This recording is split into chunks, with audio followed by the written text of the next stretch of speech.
देखिए, सबसे पहले तो मैं 23 मार्च का दिन एक बहुत बड़ा ऐतिहासिक दिन है।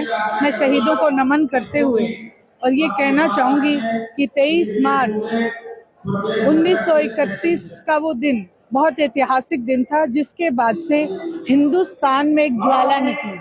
3 युवाओं ने शहादत दी, एक ज्वाला निकली और पूरा हिंदुस्तान आज़ाद होता चला गया। इसीलिए आज 23 मार्च 2026 का दिन ऐतिहासिक होगा और यहाँ से हमारे जो युवा हैं एक नई ऊर्जा, एक नई जोश के साथ पूरे हरियाणा प्रदेश में निकलेंगे और बेरोजगारी का जो ये हमारे ऊपर परचम लहरा रहा है उसको तोड़ते हुए मौजूदा सरकार को चेताने का काम करेंगे।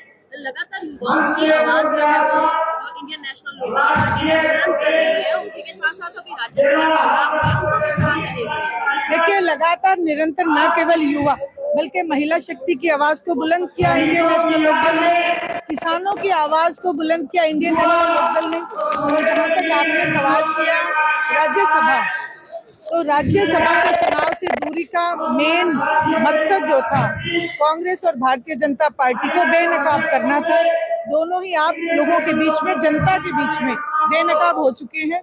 जहां पे Bharatiya Janata party horse trading करती हुई देखी गई, खरीद फरोख्त करती हुई देखी गई, वहीं कांग्रेस के शीर्ष नेतृत्व भारतीय जनता पार्टी के एजेंट साबित हुए। इन चुनावों में अपनी ही पार्टियों में जो खंडन या जो बात करते नजर आए विधायक है, सॉरी, जो विधायक है अपनी ही पार्टी के खिलाफ धरने पर बैठे, जहां पर देखिए, बिल्कुल ये आप एक चीज देखिए, ये एक स्ट्रेटेजी है, ये फ्रेंडली मैच था। विधानसभा में भी इनका फ्रेंडली मैच था। इन्होंने दिखाया कि हम बीजेपी के खिलाफ हैं, लेकिन अपनी ही पार्टी के नुमाइंदों के सामने अपने ही कांग्रेस के कैंडिडेट खड़ा करके उनको सीटें हरवाने का काम किया गया। उचाना इसका बहुत बड़ा उदाहरण आपके बीच में है। वहीं जिस समय भूपेंद्र सिंह जी हुड्डा को नेता प्रतिपक्ष बनना था तो 37 विधायक साथ थे, और जब राज्यसभा का चुनाव हुआ तो 9 बागी हो गए। ये कैसे हुए अब ये जनता समझ चुकी है, क्योंकि ये एजेंट का जो काम इन्होंने नया शुरू कर रखा है, अब इनके इस काम को बंद करने का जनता ने बीड़ा उठा लिया।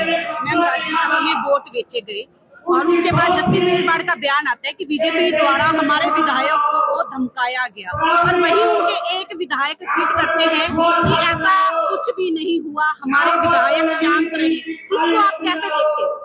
देखिए, जो बिकाऊ होता है ना, वो मार्केट में पता चल जाता है कि इसको कितने पैसे में। कांग्रेस के कई जो विधायक थे बिकाऊ थे, इसलिए ही तो उनका मोल लगाया गया। जहां तक एमएलए ने और दूसरे एमएलए ने उनको क्रॉस उनके जो बातें हुई वो तो वही बता सकते हैं, क्योंकि भूपेंद्र सिंह हुड्डा सब जानते हैं कि किसने क्रॉस वोटिंग की और कौन धोखेबाज है और कौन नहीं। जो 5 विधायकों के नाम आए, आपको लगता है कि वो सही विधायक है या मोहरा है?